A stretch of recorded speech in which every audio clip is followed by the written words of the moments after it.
Hello everybody and welcome to the Peter the Rock channel.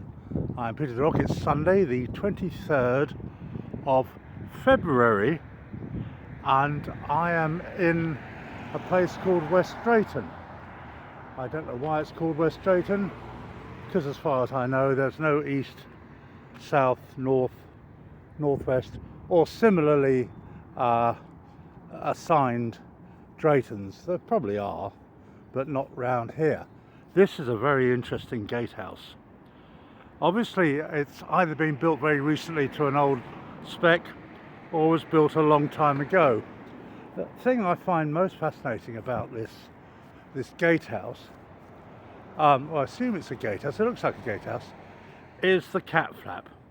Now straight ahead of me, in fact I'll walk a bit closer, you can see what looks like a cat flap, but it's enormous. It's in fact a lion flap. It's deliberately designed for people who have a pet lion to let it wander in and out as it pleases. And in fact the building is called the Gatehouse, which was a nice bit of luck on my part. We are at St Martin's Parish Church, West Drayton, and we are welcome to it, according to this. And there's enough information for you there. Should you ever be in West Drayton and fancy going to a church, this could be the one. The Commonwealth war graves are in here, and there are a few graves in the churchyard, which of course is often the case. It's a very old building by the looks of it. I can't tell just by looking at it how old it is, but I'm sure it can be looked up. No one around. There's a little sort of a bell tower right at the top and a rather dissolute flag and a clock on the tower, which is wrong.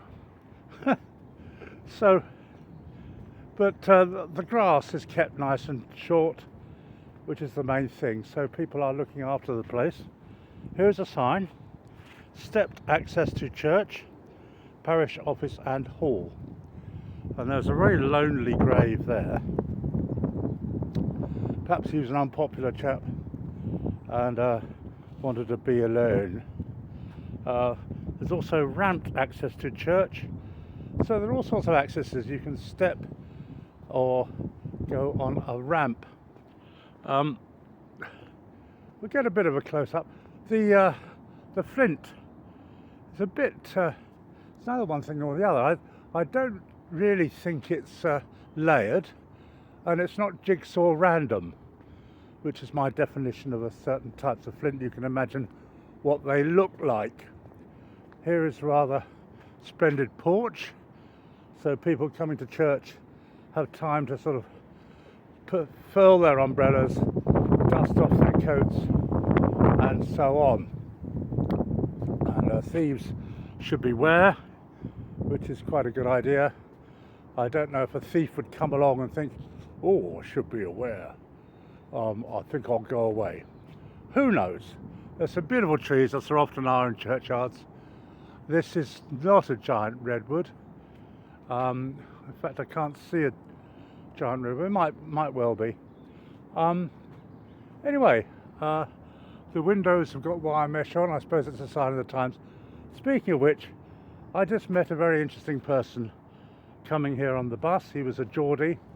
He had a suitcase and a smaller case, and I couldn't help but say the immortal words, "Are you going on your holidays?" And he said, oh, well, I'll do a Geordie impression. I do apologise. Oh no, I've just come back from the Philippines. And so we chatted a little bit. He said he didn't really like this country. He thought it was too dangerous, and he's going off to live in Portugal, which I didn't expect him to say, but there you go. But interestingly, a lady very near us said, oh, I'm from the Philippines too. And these two people started chatting away in what I can only imagine was the Filipino language, if there is a principal one, I don't know, for quite a long time. And they got on really well. And this chap was very interesting. For some reason he didn't really like Britain very much. and we exchanged languages, sort of. He said what he spoke, I said what I spoke, and he pointed out a place, there's a website apparently where people can talk Latin to each other, but I told him I wasn't interested in doing things online, and of course didn't mention my Peter the Rock, inverted commas, celebrity status. So there we are. I got two people talking on the bus just by asking a bloke if he was going on holiday. I think it's good for people to talk, because you can spend all day and hardly speak to anybody, I imagine. Not me though. I'm a gregarious, chatty sort of chap. This grave is sort of copper because it's gone green, and of course I've come to the wrong end, so I don't want to read it upside down. That's probably not a good idea. I'll tell you what, let's go round and read it. Can't resist it now. There are lots of these very sort of square cross graves. Always gives you a clue that there was a local stonemason or builder involved in creating quite a few of them. This grave says, beneath are interred Edward Henry Rickards, late of Drayton House, and 4 Connaught Place, Hyde Park, Deputy Lieutenant of the Tower Hamlets, who died January 13th, 1876. Esther, his wife, formerly Esther Berman, who died October the 2nd, 1866. Oh, she died before him by 10 years. Henry Rickards, their elder son, who died 1911. Harriet Rickards, elder daughter. And right at the bottom is Luana Catherine Rickards, their younger daughter, who died on St. Mark's Day, 1873. The Lord gave and the Lord hath taken away. Blessed be the name of the Lord. 1, 2, 3, 4, 5, 6 people buried in this plot. The last one to die, 1908, Harriet Rickards, or 1911, Henry Rickards. So bless you all. I appreciate what you've done. There are some plants here, and there's some little labels on the plants to say what they are, but that's enough for me.